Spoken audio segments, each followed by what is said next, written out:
Hi, it's Mark Owen from Moose Marketing and PR, the editor of Punchline magazine, and welcome to Punchline Talks. Today I'm with Joe Harris, who's the leader of Cotswold District Council. Hi Joe, very nice to meet you. Great to see you, Mark. Right, you're going to show me around, sir? Let's go and have a look. Okay, how long have you been the leader of the Cotswold District Council? So I've been the leader now for 3 years nearly. So yeah, in May it will be 3 years, which is a bit scary.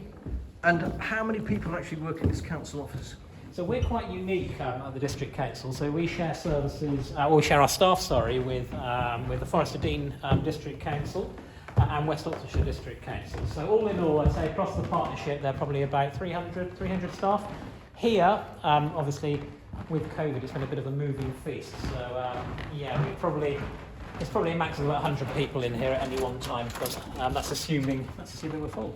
And now with the obviously with COVID and everything else, so are most of the staff back, or are they still working from home? No, so we've adopted an agile working strategy. So really, it's up to the staff to decide what they want to do. So if they want to come and work, we're quite busy today. They can.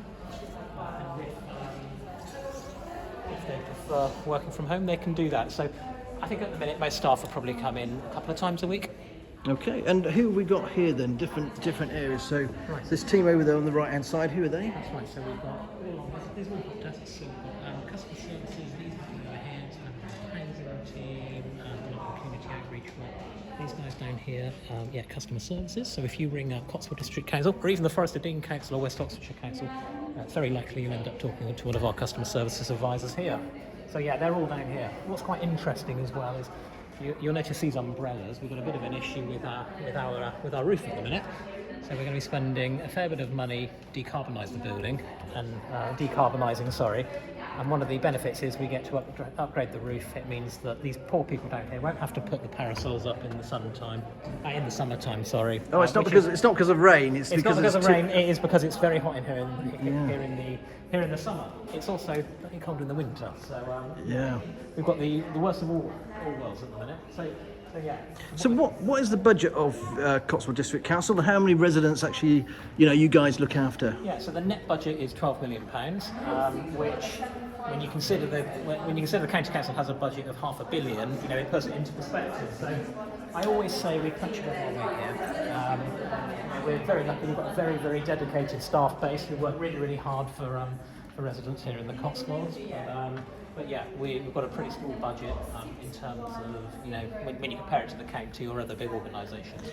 Now, politically, what is the sort of balance of the council at the moment? Yeah, so I'm the leader of the Lib Democrat group. We won a majority at the last election, and obviously being the leader of the Lib Dem group, I became the leader of the council. So we've got 18 Lib Dems on the council. We've got 14 Conservatives, 1 Green, and 1 Independent. So we've got a bit of everything. But yeah, I mean, for me, particularly proud because first Lib Dem leader, it's sort of been historically conservative or independent as it was. So yeah, very proud to be the first Lib Dem leader here.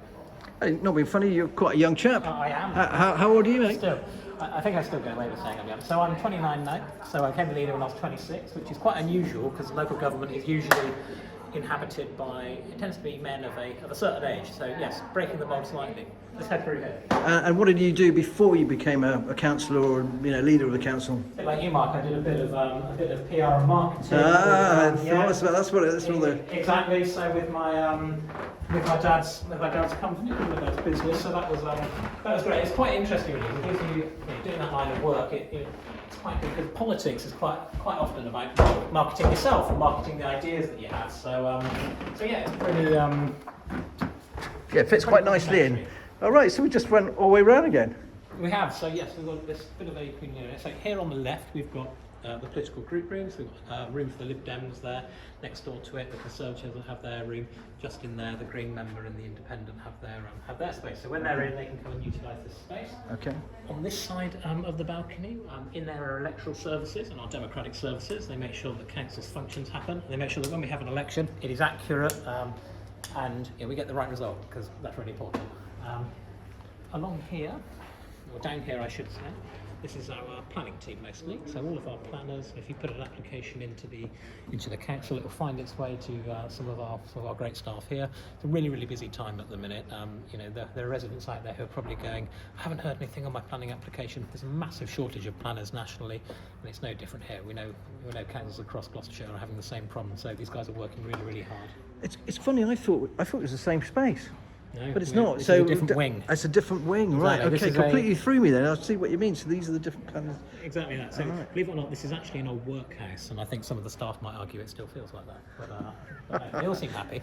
So yeah, along here we've got sort of senior council officers. So Publica, I mentioned, are the company that we started with the Forest of Dean and West Oxfordshire. So the leaders of Publica are in there.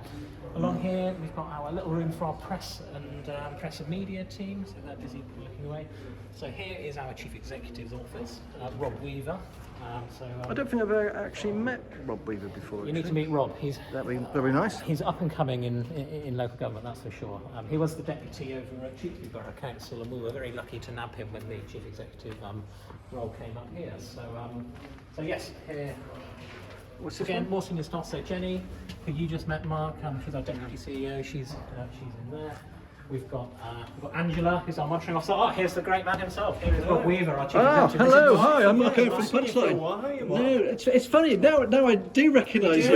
Yes, of We course. have Yeah. spoken before, I think. We have, How yeah. are you doing? I'm very well, thank you very much. I'm videoing this for We'll do a quick video Punchline. tour. So we will scoot past you, but I know Mark is Love to catch you. Love to get you on our business breakfast briefing show as well, if that's Sounds okay. good, yeah. It's Okay. cool. All right, thank you very much. Cheers, Mark. What we'll do, we'll veer around to the left here. Nice to meet you. Okay. It's a lot bigger than it looks outside, It actually. is. This is my office. This is the legal Oh, right, office. okay, So this is- a- I can just feel the power surge. Exactly. Oh, sorry, Can you feel it? Can you sorry, feel I can smell leather. Actually, it's Exactly. That's the- and there it is, all probably the leather. The cheap IKEA furniture that we've got That's in. very So, nice furniture, mate. So yeah, it's nice, and I think when I became the leader, it was quite a formal setting. We had a meeting table, and of course, then we moved to sort of video conferencing for everything. It just felt a bit odd having a meeting with one person. So this is a bit more of an informal space. Means I can sit down with people like yourself, other leaders, the great and the good, and our residents, and just have a bit more of an informal chat. Because I think for a lot of people, coming to the council is quite a intimidating thing. It's authority, it's power, as you say. So yeah, it's nice. It's a nice airy space. It's nice, So nice office. Exactly. Yeah. And of course, you can look got a down. nice view. I can keep an eye on all the stuff. Yeah. Hey, you! Stop it. Okay. Exactly, Yeah, I can pretty see. much. In there, we've just got some more meeting rooms. So yeah, Oh, hi again. We'll pop in there in a minute.